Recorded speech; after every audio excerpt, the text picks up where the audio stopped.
Is the economy a figment of our imagination? Welcome to Philosopher's Corner. I'm John. Is the economy a figment of our imagination? Is it something that we just invented, that we created? That's what a figment is. Just something that we just came up with. So, is the economy something that we just created that is a product of our minds? Or is it as it's presented? Is it a series of natural laws that are in the bedrock of reality that we somehow discovered and now we've been enacting? Well, when we look at human history, we see that humans, from aboriginals to industrialized nations of the modern era, have run every single type of economy that we can think of. And some have been codified and some have not been codified. And now, for a long time, we've been in an era for hundreds of years where versions of the economy that we run are legally enforceable in courts of law, because people claim that they're actual laws, basically. Now, within those divisions, you have a bunch of those disputes are really just breach of personal contracts, which are just agreements between people, which are just made up. And you have other ones which are really appeals to the national law enforcement in the appropriate nation by individuals or groups to the authorities to say that sort of the common law contracts had been breached. But once again, they're not saying that laws of physics have been broken, although in some cases they act like they have. But when we look at all of the different permutations of the different legal disputes regarding economic activity throughout human history, they're essentially, when you drill down to them, subjective. Which brings us back to where we're beginning with this question. Is the economy a figment of our imagination? Is this something that we just invented and we created and we interact with people because we have generally basic understandings that we agree to?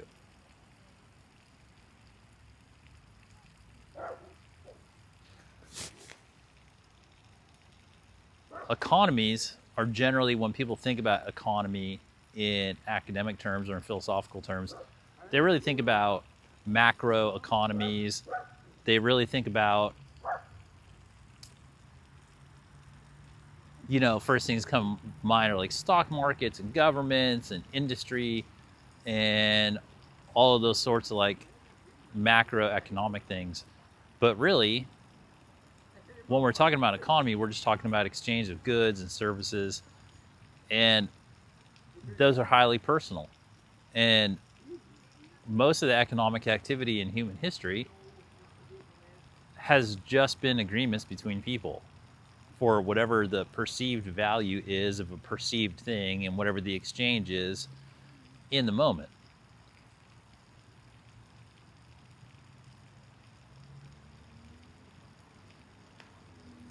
And in those senses, there are no actual laws of physics. There's no actual discernible economic law. There is no actual discernible economic law other than agreements reached between individuals or groups.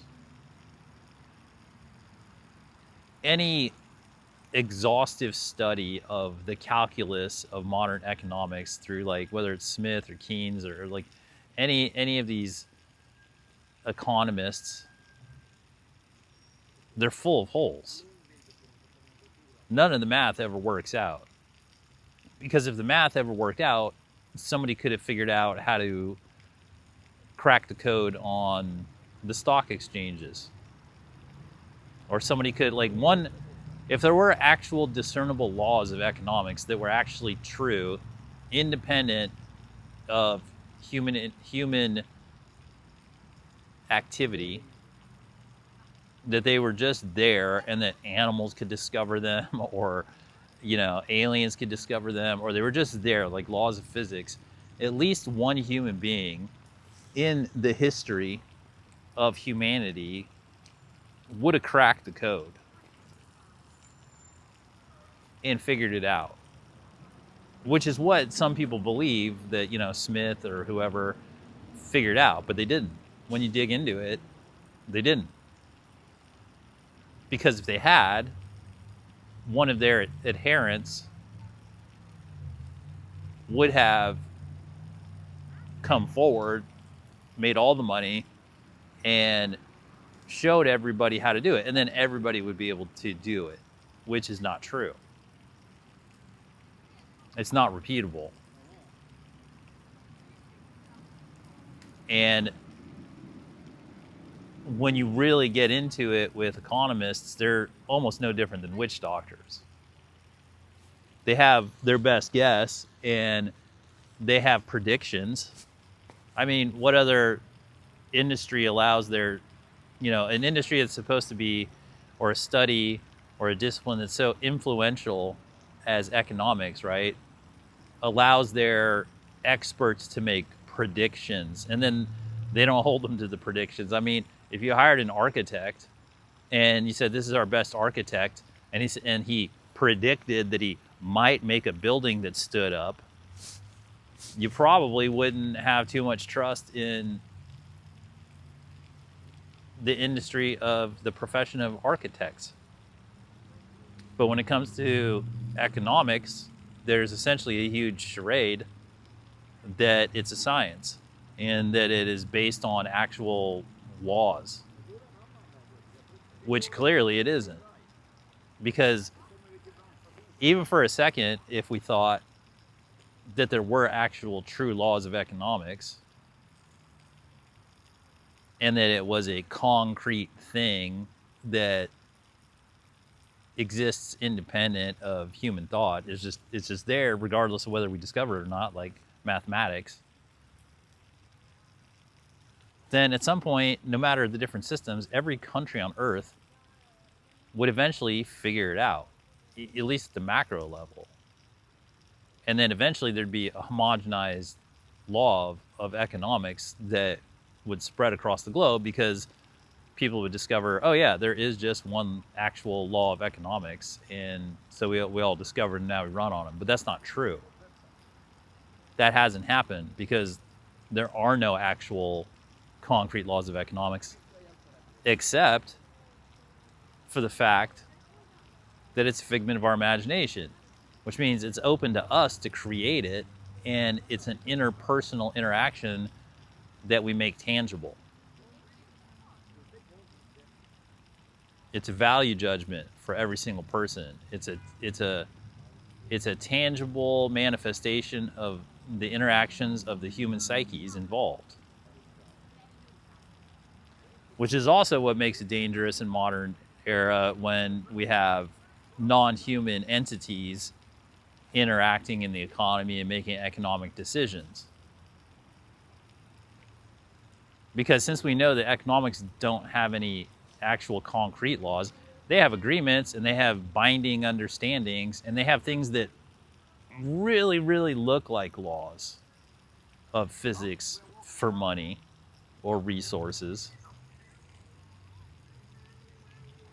But over a long enough timeline and with enough intellectual determination, and by reviewing enough historical examples, we can see that that's false.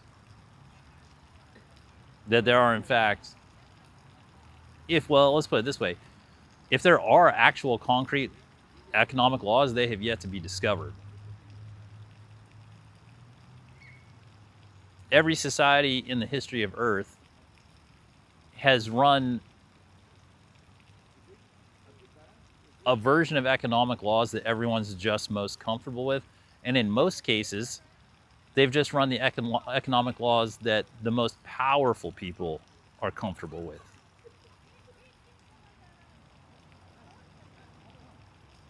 But at no point has a country ever run an economic system based on actual concrete laws that are immutable. It simply hasn't happened.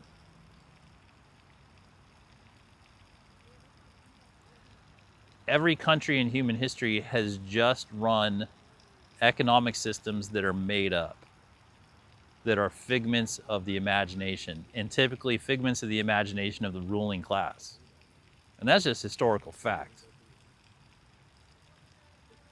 That's why when we have the opportunity to study human history and we get to look at things, that's why things like monarchies are very helpful to study these types of issues, because you can look at a society where the power is so obviously and overtly concentrated, the decision making so overtly concentrated in an individual, and it's so asymmetrical in the decision making that you can pin down a lot of these types of questions. Like, you can really divine answers from those systems, because you can see that when a king or a queen is just calling the shots, then you can see what it passes for an economy, right? And it's just whatever the interests of the ruling the nobles are. And that economic decision-making process for monarchistic systems is really no different than Politburo systems in communist or socialist systems. They just spread out the concentrated form of the decision-making, but essentially they're like the same as a monarchistic system in terms of the asymmetrical nature of the decision-making, especially in terms of economic terms. And that makes it very easy to study. And in both of those cases, economic laws don't apply, like, because there aren't any.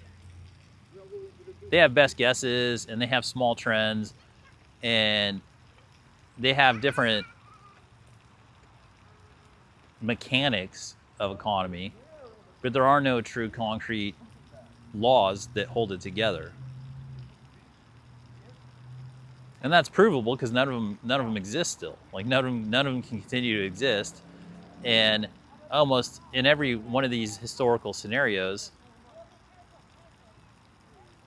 none of their constituents are happy with it, which is another way to determine if it's a natural system or if it's man-made system. If there were natural laws governing economics, then the organic systems that would arise would make the constituents happy. Like river systems providing water to ecological systems. You don't have to question that, right? It's not until mankind gets involved and starts damming up rivers and terraforming and doing all this stuff that all of the organically evolved ecosystems get screwed up. It's the same thing in economics.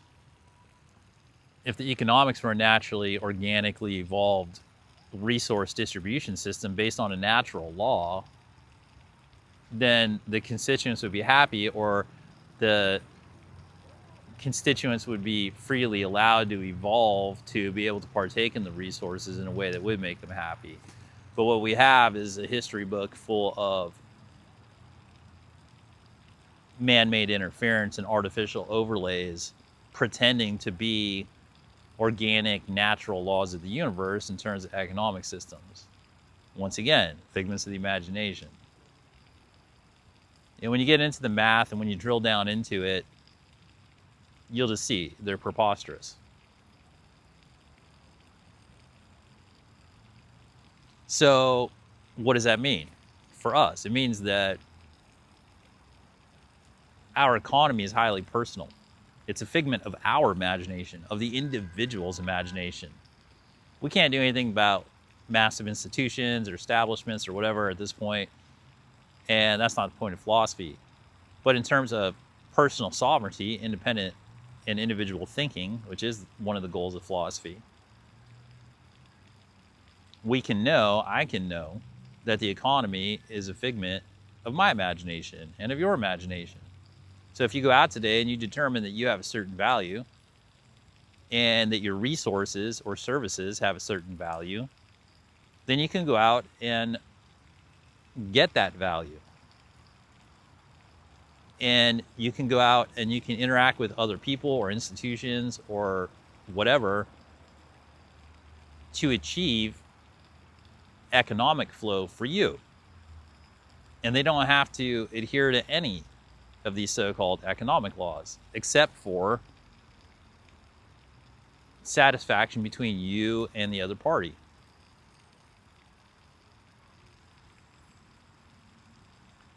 And when we connect that to, I did the video on what are connections, relationships, and networks.